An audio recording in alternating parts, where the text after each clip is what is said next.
TNTV Tamil ஊடகம். உலகெங்கிலும் வாழும் டிஎன்டிவி தமிழ் ஊடகம் பார்வையாளர்களுக்கு அன்பு வணக்கம். நாம் இன்று சந்திக்கவிருக்கக்கூடிய ஆளுமை நார்வே நாட்டிலிருந்து தமிழ்நெட் இணையதளத்தின் நிறுவக ஆசிரியரும் புலம்பெயர் தமிழர்களால் ஜெயா அண்ணன் என்று அன்போடு அழைக்கப்படுவோருமான ஜெயச்சந்திரன் கோபிநாத் ஐயா அவர்களை சந்திக்கவிருக்கிறோம். ஐயா வணக்கம். வணக்கம் விஸ்வா, வளர்மை அறிவா. இலங்கையின் உள்ளார்ந்த பொறிமுறைகள் ஊடாக தமிழர்களுக்கு தீர்வு தரக்கூடிய ஒரு அரசியலமைப்பு தீர்வொன்றை உருவாக்கவே முடியாது. இதற்காகத்தான் இந்த போராட்டம் அமைதி வழியில் நடந்து பிறகு ஆயுத போராட்ட வழியிலே நடைபெற்று இப்பொழுது சர்வதேச நீதி என்ற அடிப்படையிலே ஒரு வெளியக தலையீடோடு மூன்றாம் தரப்பினுடைய மத்தியசத்தோடு ஆர்பிட்ரேட்டர் என்று சொல்வார்கள், அதாவது அவர்கள் நீதவான்களாக இப்படித்தான் உங்களுடைய தீர்வு அமைய வேண்டும் என்ற ஒரு மூன்றாம் தரப்பு அந்த தீர்வை கொண்டு வந்து வைக்க வேண்டும், திணிக்க வேண்டும். அதை நடைமுறைப்படுத்துவதற்கு சர்வதேச நீதி என்ற அடிப்படையில் நின்றுதான் இதை செயற்பட வேண்டும் என்பதுதான் தமிழர்களுடைய கோரிக்கையாக இருக்கின்றது. அப்படி இருக்கின்ற பொழுது உள்ளே இருக்கின்ற தரப்புகள், உதாரணமாக 6ஆம் சட்ட திருத்தம் என்று ஒன்று போடப்பட்டிருக்கின்றது இலங்கையின் அரசியலமைப்பிலே. நீங்கள் இலங்கையினுடைய முழு இலங்கையினுடைய ஒரு நாடாக இருக்கின்ற முழு இலங்கையினுடைய டெரிட்டோரியல் இன்டெகிரிட்டி என்று சொல்வார்கள், ஆழ்புல ஒருமைப்பாடு என்று அதற்கு தமிழ் பெயர். டெரிட்டோரியல் இன்டெகிரிட்டி என்று சொல்வார்கள். அந்த டெரிட்டோரியல் இன்டெகிரிட்டிக்கு அந்த நில ஒருமைப்பாட்டுக்கு, ஆழ்புல ஒருமைப்பாட்டுக்கு எதிராக செயற்படுவதாக கருதப்படுவது அனைத்துமே பயங்கரவாதம் இலங்கையை பொறுத்தவரை. அப்படியான ஒரு விடயத்தை வைத்துக் கொண்டு அவர்கள் 6ஆம் சட்ட திருத்தம் என்று ஒன்றை வைத்திருக்கின்றார்கள், பயங்கரவாத தடை சட்டம் என்று ஒன்றை வைத்திருக்கின்றார்கள். இப்படியான விஷயங்களை வைத்துக் கொண்டுதான் இந்த அடக்குமுறை அங்கே நடைபெறுகின்றது. இப்படியான சூழலிலே போய் நீங்கள் கூட்டாட்சி செய்வது என்பது, அதுவும் ஒரு கொடூரமான இன அழிப்பு நடைபெற்றிருக்கின்ற ஒரு நாட்டிலே போய் இன அழிப்பை புரிந்த அரசும் மாற்றி, இப்ப தென்னாப்பிரிக்காவை எடுங்கள், தென்னாப்பிரிக்காவிலே வெள்ளை இன அடக்குமுறை நடைபெற்றது. அது மாறி ஒரு கருப்பின மக்களுடைய பெரும்பான்மை ஆட்சி அமைக்கக்கூடிய சூழல் உருவாகிய பின்னர் தான் அங்கே ஒரு நல்லிணக்கம், ஒரு புதிய ஆட்சி முறை என்பது வருகின்றது. ஆனால் இலங்கை தீவிலேயோ இன அழிப்பை செய்த தரப்பே, ஒரு அரச தரப்பே மூர்க்கமான தரப்பாக இன்று நுட்பமாக இன அழிப்பை புரிகின்ற ஒரு சக்தியாக இருக்கின்ற பொழுது, அந்த சக்தியோடு போய் கூட்டாட்சி நீங்கள் வைக்க போகின்ற என்ற பொறிமுறைகள் போகின்ற பொழுது நீங்கள் அந்த சர்வதேச பொறிமுறை, வெளியக தீர்வு எல்லாத்தையுமே புறக்கணித்து விட்டு ஒரு தவறான வழியிலே பயணிக்கின்றீர்கள். இது 59ஆம் ஆண்டு சுந்தரலிங்கம் அவர்கள் மறுதளித்த போது தந்தை செல்வா அவர்களை, அது வேறு காலகட்டம், அப்பொழுது கூட அது மறுதளிக்கப்பட்டு சிவப்பு கோடு போடப்பட்டது. அதே சிவப்பு கோட்டை நவரத்தினம் என்கின்ற மூத்த தமிழரசு கட்சியில் இருந்த ஒருவர், அவர் அதிலிருந்து பிரிய வேண்டிய சூழல் உருவாகியது 69ஆம் ஆண்டு அளவிலே. 69ஆம் ஆண்டிலே அவரும் தந்தை செல்வாவுக்கு எதிராக அதை முன்வைத்தார். அதன் பின்னர் 72ஆம் ஆண்டு ஒற்றையாட்சி கடுமையாக வந்த பொழுதுதான் தந்தை செல்வா உணர்ந்து கொண்டு 72ஆம் ஆண்டிலிருந்து 76ஆம் ஆண்டு வட்டுக்கோட்டை தீர்மானம் வருகின்ற, பிரகடனம் வருகின்ற காலம் வரை, அவர் கொண்டு வருகின்ற காலம் வரை அவர் அதற்கான ஒரு கருத்து நிலை மாற்றத்தை ஏற்படுத்தி, இனிமேல் நாங்கள் கூட்டாட்சியை எங்களுடைய கோரிக்கையாக ஒருபோதும் முன்வைக்க கூடாது என்று தெளிவாக சொல்லிவிட்டார். அவருக்கு கூட தெரியாது இப்படி ஒரு பெரிய ஒரு ஆயுத போராட்டம், அதன் பின் ஒரு சர்வதேச பரிமாணம் என்றெல்லாம் காலம் வெடிக்கும் என்பது தெரியாத ஒரு காலத்திலே அவர் தெளிவாக அந்த சிவப்பு கோட்டை அழுத்தமாக போடுகின்றார். அப்போ வரலாற்று ரீதியாக கட்டி எழுத்து போடப்பட்ட அந்த சிவப்பு கோட்டை தாண்டுகின்ற அரசியலை எவரும் செய்ததில்லை. விடுதலை புலி அதை செய்ததே கிடையாது. மிக தெளிவாக இருந்தார்கள். தமிழர் தரப்பு ஒருபோதும் கூட்டாட்சி தீர்வை முன்வைத்து பேசவும் கூடாது, அதை மையப்படுத்தியும் பேசக்கூடாது பேச்சுவார்த்தை மேசையிலேயும்.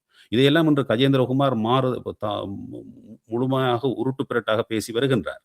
உண்மையிலே விடுதலை புலிகள் பேச்சுவார்த்தையில் மேசையில பேசியதெல்லாம் இடைக்கால தீர்வு, அதாவது நிரந்தர தீர்வு என்பது பொது வாக்கெடுப்பு அப்படியான முறைகளிலே போய் ஒரு நிரந்தர தீர்வை நாங்கள் உருவாக்கி கொள்ளும் வரை இடைக்கால தீர்வு ஒன்றை பற்றி தான் அவர்கள் பேசினார்கள். அந்த இடைக்கால தீர்வை பேசுகின்ற பொழுது கூட அந்த 6ஆம் சட்ட திருத்தம் இலங்கை அரசியலமைப்புக்கு அப்பாற்பட்ட ஒரு பொறிமுறையாகத்தான் அதை அவர்கள் பேசினார்கள்.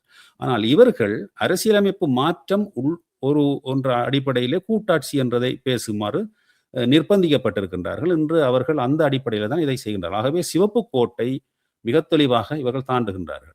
இப்படி நான் சொல்கின்ற பொழுது இன்னொரு விடயத்தையும் சொல்ல வேண்டும். இந்திய அரசோ அல்லது ஒரு மேற்கு நாடோ அல்லது மேற்கு நாடுகள் சேர்ந்தோ அல்லது சர்வதேச ரீதியான ஒரு பொறிமுறை ஊடாகவோ ஒரு கூட்டாட்சியை அவர்கள் பிரேரித்தால் அந்த கூட்டாட்சியை நாங்கள் பரிசீலிக்கலாம். பரிசீலிக்கின்ற பொழுது நாங்கள் சொல்வோம், இதிலே சுயநிர்ணய உரிமைக்குரிய அடிப்படையை நீங்கள் போடவில்லை. இறைமைக்குரிய சரியான அடிப்படை இதிலே இல்லை. ஆகவே இது எங்களுடைய நிலைமைக்கு பொருந்தாது என்று நாங்கள் சொல்லக்கூடிய வாய்ப்பு இருக்கும்.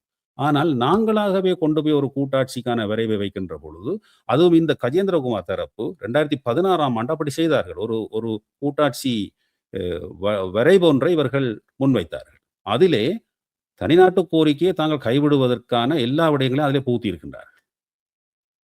ஆகவே தமிழ் மக்களுக்கு அவர்கள் சொல்வது ஒன்று, சுயநிர்ணய உரிமை இருக்கின்றது, இறைமையை நோக்கிய தீர்வு என்றெல்லாம் சொல்லிக்கொண்டு, பிழையான வரைவுகளைத்தான் அவர்கள் முன்வைத்திருக்கின்றார்கள்.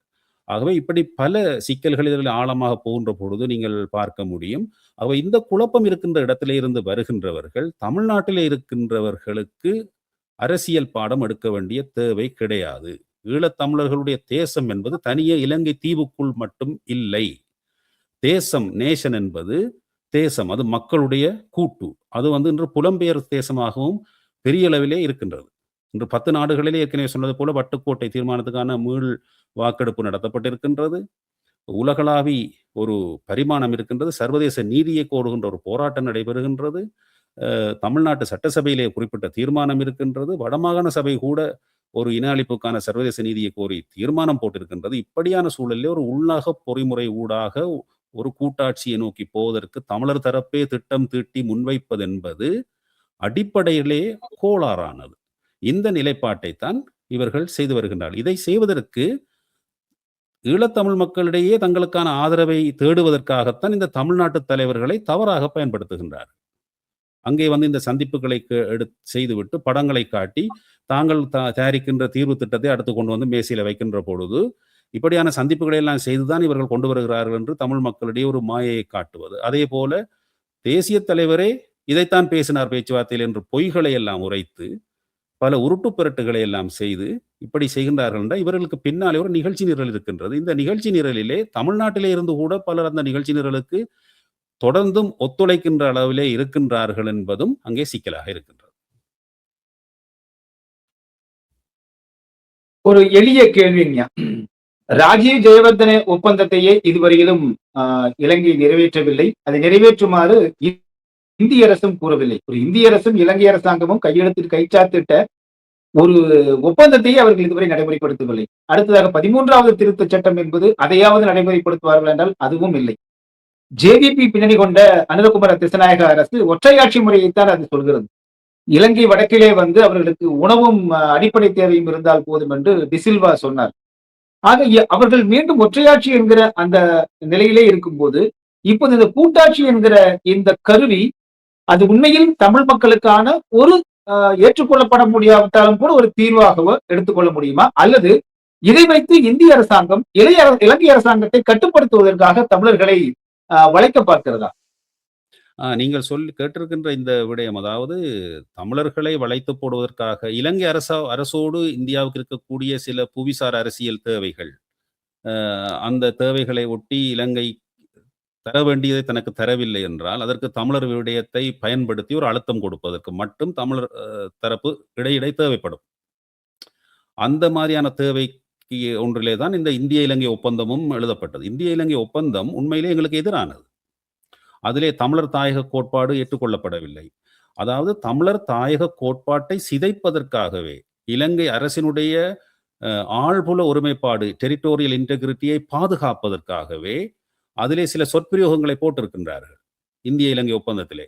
அதாவது அதை நாங்கள் சொல்வதல்ல, டிக்சிட் அவர்களே எழுதிய, தமிழ் இன எதிரியாக இருந்த டிக்சிட் அவர்கள் எழுதிய அசைன்மெண்ட் கொலம்போ என்ற நூலிலே மிக தெளிவாக எழுதியிருக்கிறார். நானும் காமினி திசாநாயக்காவும் சேர்ந்துதான் இந்த சொற்பிரயோகத்தை போட்டோம். இது இலங்கையை காப்பாற்றுவதற்காக, இலங்கை அரசினுடைய இறைமையை அதாவது ஏற்கனவே நான் சொல்லியிருந்தேன், இலெஜிட்டிமேட்டான ஒரு அரசு, முறையற்ற ஒரு அரசு, அந்த அரசினுடைய அந்த அரச ஆழ்புல ஒருமைப்பாட்டை காப்பாற்றுவதற்காகவே இந்திய இலங்கை ஒப்பந்தத்தில் தமிழர்களுடைய தாயக கோட்பாட்டை நிராகரிப்பதற்காக நாங்கள் ஒரு நுணுக்கமான ஒரு ஏமாற்று வித்தையை அதிலே புகுத்தினோம். அந்த ஏமாற்று வித்தை என்னவென்றால், வடக்கு கிழக்கு பிரதேசங்களிலே, பகுதிகளிலே, பாருங்கள் பன்மையிலே, பகுதிகளிலே, வடக்கு கிழக்கு பகுதிகளிலே ஏனைய இனங்களோடு வரலாற்று வாழிடமாக தமிழர்களும் இருந்து வந்துள்ளார்கள் என்று சொன்ன உடனே, வரலாற்று வாழிடம் என்ற உடனே இந்த தமிழ் தரப்பு பைத்தியகாரத்தன தரப்புகள் இருக்கின்றன. தமிழர் தரப்பிலே பல, அவர்கள் எல்லாம் ஏதோ வரலாற்று தாயகத்துக்கு அங்கீகாரம் தந்து விட்டார்கள். தாயகம் என்ற சொல்லோ, வரலாற்று தாயகம் என்பது வேறு, வரலாற்று வாழிடம் என்பது ஹிஸ்டாரிக்கல் ஹேபிட்டேஷன், ஹிஸ்டாரிக்கல் ஹேபிட்டேட் என்று சொல்வது அது வேறு விடயம். அதுக்கு அரசியலுக்கு சம்பந்தம் கிடையாது. பறவைகள், மிருகங்கள், விலங்கினங்கள் எல்லாம் இணைந்து வாழ்கின்ற ஒரு பூமியிலே வாழ்ந்த சில மக்கள் கூட்டங்களோடு இவர்களும் வாழ்ந்தார்கள் என்று சொல்வதற்கு இணையானது. இப்படியான ஒரு மிக மோசமான ஒரு இந்திய இலங்கை ஒப்பந்த அடிப்படையே தவறானது. இந்த இந்திய இலங்கை ஒப்பந்தத்தை சரி என்று ஏற்றுக்கொள்ளுகின்றார் கஜேந்திரகுமார். விடுதலைகள் ஒருபோதும் ஏற்றுக்கொள்ளவில்லை, விடுதலை புலிகள் ஒருபோதும் ஏற்றுக்கொள்ளவில்லை. தெளிவாக சொல்லியிருக்கிறார், இந்த இந்திய இலங்கை ஒப்பந்தமே அடிப்படையில் தவறு.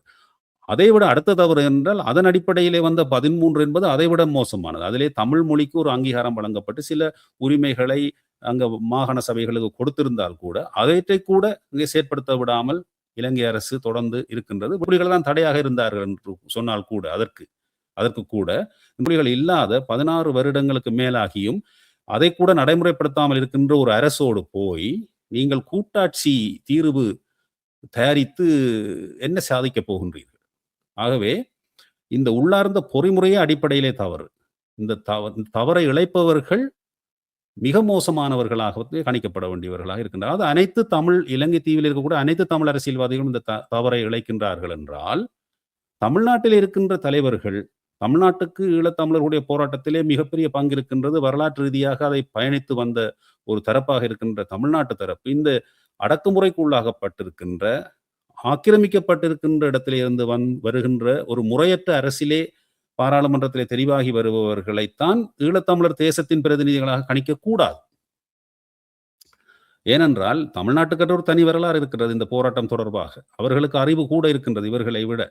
ஆகவே அவர்கள் சுயமாக முடிவெடுக்க வேண்டும். அப்படியான இடத்திலே இந்த மூத்த தலைவர்களான வைகோ அண்ணன், நெடுமாறன் ஐயா போன்றவர்களை கலந்து ஆலோசித்து இந்த முதலமைச்சர் அவர்கள் சில முடிவுகளை மேற்கொள்ள வேண்டும். இந்த பின் கதவுகளாலே வேறு வழிகளாலே ஏவி விடப்பட்டு எய்தப்பட்ட அம்புகளாக அங்கே பிழையான திட்டங்களை முன்வைக்கின்றவர்களுக்கு அவர்களை என்டர்டெயின் பண்ணி அந்த விடயங்களிலே ஈடுபடுவது அடிப்படையிலே ஒரு தமிழின துரோகமாகவே அது போய் முடியும் என்றுதான் நாங்கள் எச்சரிக்கை கொடுக்க வேண்டிய ஒரு சூழலில் இருக்கின்றோம். இந்த நிலையில் தமிழ்நாடு அரசுக்கும் முதலமைச்சர் ஜோசப் விஜய் அவர்களுக்கும் தமிழ்நாட்டில் உள்ள அனைத்து கட்சிகளுக்கும் தாங்கள் என்ன கோரிக்கையை முன்வைக்க விரும்புகிறீர்கள்? எதிலெல்லாம் கவனமாக ஒட்டுமொத்த தமிழ்நாடும் இருக்க வேண்டும் என்று நினைக்கிறீர்கள்? ஏற்கனவே தமிழக சட்டசபையிலே கொண்டு வரப்பட்ட தீர்மானம் 2015ஆம் ஆண்டு வரை ஜெயலலிதா அம்மையார் அவர்கள் அதற்கு தெளிவாக ஒரு அடிப்படையை போட்டிருக்கின்றார். அந்த அடிப்படையை மேலும் இறுக்கமாக, இன்று உலகளவிலே பல மாற்றங்களும் ஏற்பட்டிருக்கின்றது. அந்த கோரிக்கையை இன்னும் பலப்படுத்துவதற்கான சர்வதேச சட்ட ரீதியான மாற்றங்கள் எல்லாம் உலகிலே நடைபெற்றிருக்கின்ற ரோஹிங்யா விடயத்திலே இன அழிப்பு என்ற விடயம் ஒத்துக்கொள்ளப்பட்டு விசாரணை எடுக்கப்பட்டு கொண்டிருக்கின்றது. இஸ்ரேல் நடத்துகின்ற இன அழிப்பு சம்பந்தமான விசாரணை எடுத்துக்கொள்ளப்பட்டிருக்கின்றது. அரசியல் ரீதியான பல மாற்றங்கள் உலக புவிசார் அரசியல் ஏற்பட்டிருக்கின்றது. இப்படியான சூழலிலே தமிழ்நாடு இந்த கோரிக்கையை சரியாக எடுத்துக்கொண்டு செல்ல வேண்டும். இதுக்கு இலங்கையிலிருந்து வருகின்ற பாராளுமன்ற உறுப்பினர்கள் சொல்லுகின்ற கதைகளை கேட்டு முடிவுகளை மேற்கொள்ளக்கூடாது. புலம்பெயர் பரிமாணம் ஒன்று இருக்கின்றது. புலம்பெயர் பரிமாணத்திலே இருக்கிறவர்கள் தமிழீழம் என்ற கோரிக்கையை தெளிவாக இருக்கின்றார்கள். தாயகத்தில் இருக்கின்ற அரசியல்வாதிகள் இவர்கள் சொல்வதைப் போல தமிழீழம் என்று கதைப்பதிலே அங்கே சட்ட ரீதியான சிக்கல்களை எதிர்கொள்வார்கள் என்பதால் அவர்கள் கதைக்க முடியாமல் இருக்கின்றார்கள். ஆனால் அதற்காக கூட்டாட்சி என்று குறைக்க வேண்டிய அவசியம் இல்லை. கூட்டாட்சிக்கும் தனிநாட்டு என்ற அந்த மீளுருவாக்கம், இறைமை மீளுருவாக்கம் என்ற அந்த விடயத்துக்கும், தமிழீழம் என்ற அந்த விடயத்துக்கும் இடையில், கூட்டாட்சிக்கும் இடையில் இன்னும் ஒரு வடிவம் இருக்கிறது. கொன்ஃபெடரல் என்று சொல்லுகின்ற வடிவம் இருக்கின்றது. அதிலே சுயநிர்ணய உரிமை, பொதுவாக்கெடுப்பு உரிமை, இறைமை தெளிவாக பிரிக்கப்பட்டிருக்கின்ற தன்மை எல்லாமே அதில் இருக்கின்றது. ஆகவே கொன்ஃபெடரல் என்று ஏன் இவர்கள் அந்த போராட்டத்தை தாயகத்திலே முன்னெடுத்தால் அது தமிழ்நாடு வைத்திருக்கின்ற நிலைப்பாட்டுக்கும் புலம்பெயர் சூழல் வைத்திருக்கின்ற நிலைப்பாட்டுக்கும் முரண்பாடு இருக்காத ஒரு விடயமாக இருக்கும். ஆனால் அந்த கொன்ஃபெடரல் என்பதை இவர்கள் கை கொள்ளாமல் தனியே ஃபெடரல் என்றதிலேயே இவர்கள் சுருக்கி விடுகின்றார்கள் இந்த இந்த அணியினர். இதே போலதான் தமிழரசு கட்சியினரும் தவறு இழைக்கின்றார்கள். தமிழரசு கட்சியினர் தவறு இழைக்கின்றார்கள், இவர்கள் தவறு இழைக்கின்றார்கள், கஜேந்திரகுமார் தரப்பினர். அதே போல முன்னாள் ஆயுத குழுக்களில் இருந்து வந்து இலங்கை அரசோடு குறிப்பிட்ட காலம் கூலிப்படைகளாக மாரடித்து விட்டு பின்னர் தமிழ் தேசிய நிலைப்பாட்டுக்கு வந்து தமிழ் தேசிய ஓட்டத்தோடு இணைந்திருந்த முன்னாள் ஆயுத குழுக்களாக டெலோ, இபிஆர்எல்எஃப் போன்றவர்களும் இன்று மாகாண சபையை பற்றியே பேசிக் கொண்டிருக்கின்றார்கள், நீங்கள் குறிப்பிட்டதை போல. இதற்கு இந்தியா தான் சொல்லுகின்றதா இல்லையா என்ற கேள்வி கூட தெளிவான பதில் இல்லாமல் இருக்கின்றது. ஏனென்றால் ஏன் இந்தியா ஒரு தரப்பை மாகாண சபையை கேள் என்று சொல்லுகின்றது, இன்னொரு தரப்பை பின்கதவால் சென்று கூட்டாட்சியை கேள் என்று சொல்லுகின்றது? அது மட்டுமல்ல, இந்த இந்திய பிரதமர் நரேந்திர மோடி அவர்கள் 2015 மார்ச் மாதம் அளவிலே இலங்கையிலே வந்து ஒரு பாராளுமன்றத்தில் இலங்கை நாடாளுமன்றத்துக்கோ அங்கே வந்து சட்ட சபையோடு சம்பந்தப்பட்டவர்களோடு சட்ட வல்லுநர்களோடு ஏதோ ஒரு கூட்டம் ஒன்று நடக்கின்ற பொழுது, பாராளுமன்ற வளாகத்தில் இருக்க வேண்டும் என்று நினைக்கின்றேன், அவர் அங்கே பேசுகின்ற பொழுது இலங்கை தீவுக்கும் ஒரு கோஆபரேட்டிவ் ஃபெடரலிசம் என்ற முறையூடாக தீர்வு காணுவது நல்லது என்ற ஒரு கூட்டாட்சி, இந்தியாவை போன்ற ஒரு கூட்டாட்சி முறை ஒன்றை நீங்கள் எடுத்துக்கொள்ள வேண்டும் என்ற ஒரு கருத்தை அங்கே நாகரிகமாக முன்வைத்தது போல முன்வைத்திருந்தார். சரிதானே? இந்த சிந்தனை நீங்கள் கொஞ்சம் ஆழமாக பார்க்க வேண்டிய தேவை இருக்கின்றது. அதாவது கோஆபரேட்டிவ் ஃபெடரலிசம் என்று மோடி அவர்கள் சொல்லி வருகின்ற வடிவம் என்ன? அதை பலர் தவறாக புரிந்து கொண்டிருக்கின்றார்கள். நான் நினைக்கிறேன் தமிழ்நாட்டிலே இது சம்பந்தமான ஒரு தெளிவான புரிதல் இருக்கும் என்று நான் நினைக்கின்றேன். இந்திய அரசோடு சம்பந்தப்பட்ட, அதாவது இந்தியாவிலே அந்த ஃபெடரலிசம் கூட்டாட்சி என்பதை கதைக்கின்ற பொழுது பொதுவாக 2 பார்வையிலே அதை பார்ப்பார்கள். பல முறைகளிலே பார்ப்பார்கள். குவாசி ஃபெடரல், அப்படி பல முறையான ஃபெடரல் முறைகள் இருக்கின்றன, கூட்டாட்சி முறைகள். ஆனால் இன்னும் ஒரு வகை இருக்கின்றது, அதை வகுத்து பார்க்கின்ற வகை எப்படி என்றால், தெளிவாக இந்த மாநில அரசுக்கும் மத்திய அரசுக்குமான உரிமைகள் என்ன என்று வகுக்கப்பட்டு பிரிக்கப்பட்டிருக்கின்றதை லேயர் கேக் என்று சொல்லுவார்கள் இல்லவா? அதாவது அடுக்கு கேக் என்று சொல்லுவார்கள். அதே போல அந்த அந்த ஆட்சி முறை, அந்த உரிமைகள், அதிகாரங்கள் தெளிவாக வகுக்கப்பட்டு இந்த விடயங்கள் இந்த லிஸ்டிலே, இந்த நிரலில் இருக்கும், இது மாநிலத்துக்குரிய உரிமைகள், ஆட்சி அதிகாரங்கள், இது மத்திய ஆட்சி அதிகாரங்கள் தெளிவாக வரையறுக்கப்பட்டிருக்கக்கூடிய கூட்டாட்சி முறையை சொல்லுவார்கள் லேயர் கேக் மாடல் என்று சொல்லி, அதாவது அடுக்கு கேக் வடிவம் என்று சொல்லுவார்கள். இன்னொரு வடிவம், அதுக்கு எதிரான வடிவமாக, அதாவது கூட்டாட்சியாக இருக்கின்ற ஒரு நாட்டை கிட்டத்தட்ட ஒற்றையாட்சி நாடாக மாற்றிவிட வேண்டும் என்றால், அது இந்த மோடியினுடைய பின்னணியில் இருக்கக்கூடிய ஆட்சியாளர் வட இந்தியர்களுக்கு அது தேவையாக இருக்கலாம். அவர்கள் ஒரு போரையே செய்து கொண்டிருக்கிறார்கள். தென்னிந்திய மாநிலங்கள், குறிப்பாக தமிழ்நாடு வந்து இதை எதிர்த்து நிற்கின்றது. அதனாலே தான் அந்த திராவிட மாடல் என்று அவர்கள் பேசிக் கொண்டிருந்தார்கள். அவர்களும் குடும்ப ஆட்சியை போய் குழியிலே விழுந்து விட்டார்கள். அப்படி இருக்கின்ற பொழுது இருந்தாலும் இந்த வட இந்தியாவில் முன்வைக்கின்ற அந்த ஒன்றிய அரசை அவர்கள் ஒரு ஒற்றையாட்சி அரசாகவே நடைமுறையில் மாற்றி விடுவதற்கான ஒரு கோட்பாடாகத்தான் இந்த கோஆபரேட்டிவ் ஃபெடரலிசம் என்பதை கதைக்கின்றார்கள். கோஆபரேட்டிவ் ஃபெடரலிசம் என்றால் அது அடுக்கு கேக் அதிகாரங்களை வகுத்த கூட்டாட்சி ஃபெடரலிசம் அல்ல. அதற்கு மாற்றான, அதாவது நீங்கள் இதையும் செய்யலாம், நாங்கள் அதை உங்களுடைய விடயத்திலே உள்ளே இருக்கின்ற ஒரு விடயத்திலே வந்து, உதாரணமாக கீழடி என்ற தொல்லியல் விடயத்தை எடுத்துக்கொள்ளுங்கள். அதிலே மத்திய அரசும் முடிவெடுக்கலாம், மாநில அரசும் சேர்ந்து முடிவெடுக்கலாம் என்றது போன்றவும், அதே போல இந்தியாவினுடைய வெளியுறவு கொள்கையிலே கூட நீங்களும் சேர்ந்து முடிவெடுக்கலாம் என்றெல்லாம் அவர்கள் சொல்லி இவர்களை ஏமாற்றி, இந்த தென்னிந்திய தரப்புகளை, வேறு மாநிலங்களை ஏமாற்றி கோஆபரேட்டிவ் ஃபெடரலிசம் என்ற ஒரு சொற்பிரயோகத்தை கொண்டு வந்து இவர்களை ஏமாற்றி கொண்டிருக்கின்றார்கள். இந்த தெளிவாக அடுக்கு வடிவிலே இருக்கின்ற கூட்டாட்சி முறையை சிதைத்து வேறு ஒரு ஒற்றையாட்சியை நோக்கி கொண்டு போவதற்குத்தான் இந்த கோஆபரேட்டிவ் ஃபெடரலிசம் என்ற சுண்ணாம்பை பூசிக்கொண்டு திரிகின்றார்கள்.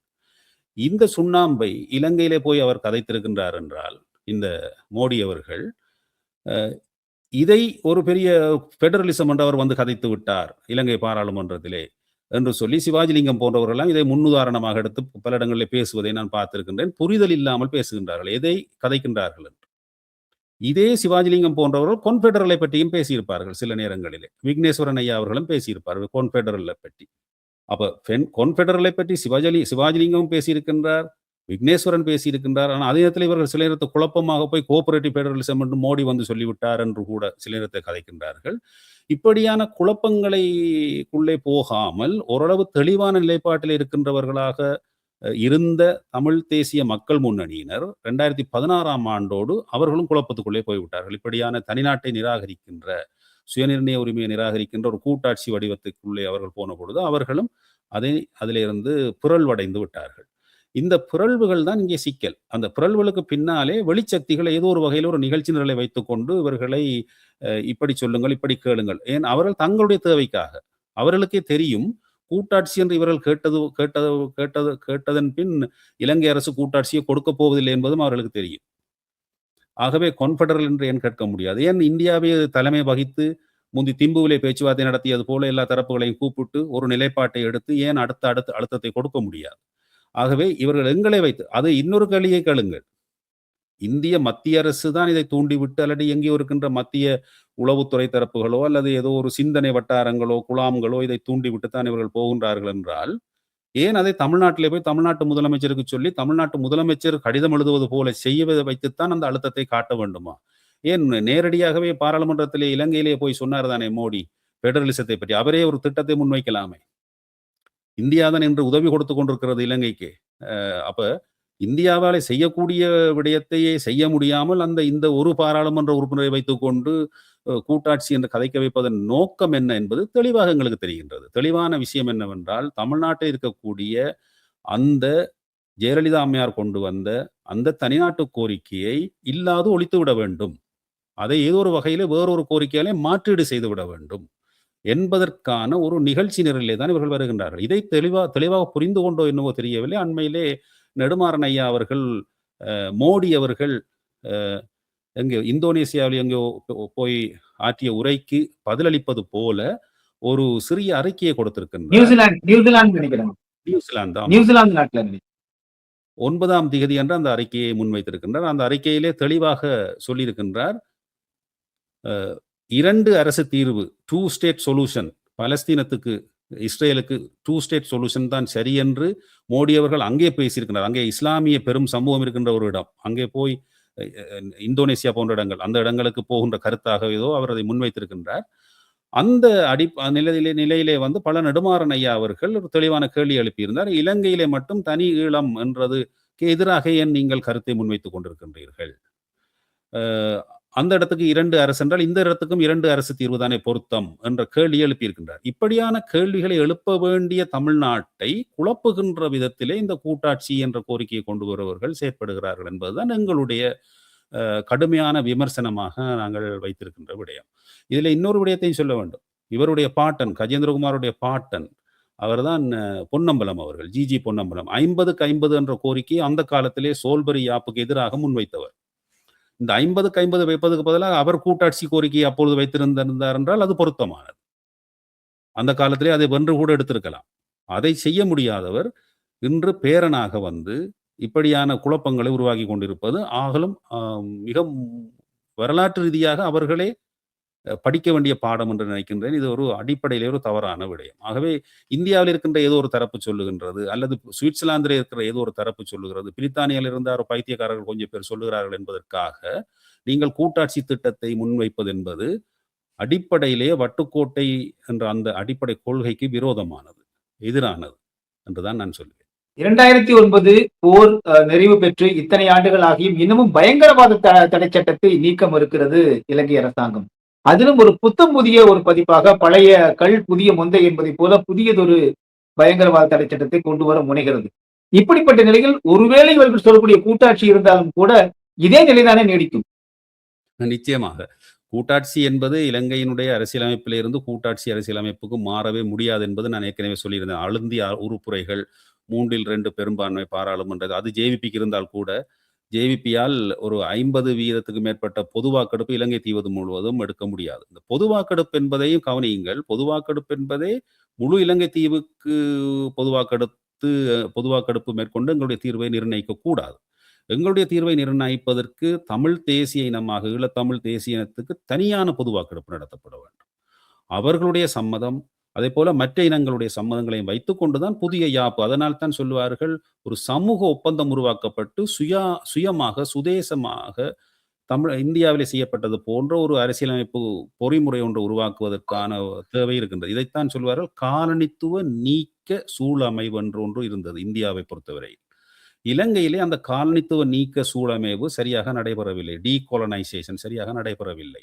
அது பிரித்தானியர்களிடம் இருந்து சிங்கள மேலாதிக்கமாக காலனித்துவவாதிகளிடம் கையிலே கைமாறியது போலத்தான் அந்த காலனித்துவ தன்மையோடு தான் அங்கே நடைபெறுகின்றது ஆட்சி அதிகாரம் எல்லாமே. ஆகவே இதை மாற்றி அமைப்பதற்கான ஒரு சர்வதேச பொறிமுறையை கொண்டு வர வேண்டும். அதிலே தான் எங்களுக்கு தீர்வு இருக்கின்றது. இதிலே அந்த மாதிரி விடயங்களை கதைப்பதற்கு பதிலாக பயங்கரவாத தடை சட்டத்துக்கு மட்டும் எதிர்ப்பு கோருகின்றது என்பது கூட தவறு என்றுதான் நான் சொல்லுவேன். அதாவது பயங்கரவாத தடை சட்டம் தான் பிழை என்றால் மற்ற சட்டங்கள் எல்லாம் சரி என்று சொல்லுகிறீர்களா? 6ஆம் சட்ட திருத்தம் சரி, மற்றதெல்லாம் சரி, நாங்கள் பயங்கரவாத தடை சட்டத்தை மட்டும்தான் எதிர்க்கின்றோம். நீங்கள் எதிர்க்கின்றது என்றால் 6ஆம் சட்ட திருத்தத்தையும் எதிர்க்க வேண்டும், பயங்கரவாத தடை சட்டத்தையும் ஒரே அடியாக எதிர்க்க வேண்டும். ஏனென்றால் 6ஆம் சட்ட திருத்தமும் பயங்கரவாத தடை சட்டம் என்பதும் அண்ணன் தம்பிகள் போன்றவை. அது ஒன்று அரசியல் ரீதியாக தடை செய்கின்றது எங்களை, மற்றது இராணுவ பார்வையிலே தடை செய்கின்றது. ஆகவே இது ரெண்டுமே ஒன்றை ஒன்று கலந்து இணைந்து பயணிக்கின்ற ஒரு சிக்கலாகத்தான் இலங்கை தீவிலே இருக்கின்றது. ஆகவே இந்த இரண்டுமே எந்த அரசுக்குள்ளே இருக்கின்றது? ஒரு முறையற்ற அரசு, இல்லெஜிட்டிமேட் ஸ்டேட். அப்படியான இடத்துல இருக்கின்ற ஒரு அரசியல் அமைப்புல இருக்கின்ற ஒரு சட்ட திருத்தத்தை போய் நாங்கள் எதிர்த்து கொண்டிருப்பதை விட முறையாக எதிர்க்க வேண்டிய எல்லாத்தையும் இணைத்து எதிர்க்க வேண்டும். அதுக்காக நான் சொல்லவில்லை எதிர்க்க வேண்டாம் என்று நான் சொல்லவில்லை. பயங்கரவாத தடை சட்டத்தை இப்படியான விடயங்கள் தளர்த்துகின்ற விடயங்கள் எல்லாமே மீண்டும் போடக்கூடியவை. நாளை ஒரு சூழல் மாறியவுடன் மீண்டும் இதைவிட குரூரமான இன்னொரு சட்டத்தை கொண்டு போடுவார்கள். அப்போ இவ்வளவு நாள் நீங்கள் போராடி இந்த சட்டத்தை அகற்றினால் கூட அவர்கள் ஒரு நாளிலே ஒரு இரவுக்குள்ளே புதிய சட்டத்தை போடுவார்கள். ஏதாவது ஒரு சம்பவம் நடத்துவதை வைத்துக்கொண்டே புதிய சட்டத்தை கொண்டு வருவார்கள். ஆகவே அர்த்தமற்ற போராட்டங்களை ஈடுபடுவதை விட்டு அர்த்தமுள்ள போராட்டங்களிலே அரசியல் புரிந்துணர்வோடு ஆழமான பார்வையோடு இந்த போராட்டங்கள் ஒன்றிணைத்ததாக ஒன்றோடு ஒன்று தொடர்புறுகிறது என்பதை புரிந்தவர்களாக சர்வதேச பொறுப்பு கூறலை கோருபவர்களாக இந்த போராட்டத்தை முன்னெடுக்க வேண்டும் என்றுதான் நான் சொல்வேன். மிக்க நன்றிங்க ஜெயா ஐயா. மிக முக்கியமான ஆழமான அரசியல், அதே போல எந்த தெளிவோடு அடுத்த நகர்வுகளை ஒட்டுமொத்த தமிழ் சமூகமும் எடுக்க வேண்டும் என்பதை தெளிவாக எடுத்துரைத்தீர்கள். இணைப்புக்கு உங்களுடைய இந்த மேலான ஒரு வழிகாட்டலை, அறிவுரையை கூறியதற்கு மிக்க நன்றிங்க. மிக்க நன்றி. இந்த சந்தர்ப்பத்தை வழங்கியமைக்க நன்றி. சில தெளிவுபடுத்தல்களை முன்வைத்திருக்கக்கூடியதாக இந்த வாய்ப்பு அமைந்திருக்கிறது என்று நினைக்கின்றேன். நன்றி, வணக்கம். டிஎன்டிவி தமிழ் ஊடகம், தனித்துவமான தமிழ் ஊடகம்.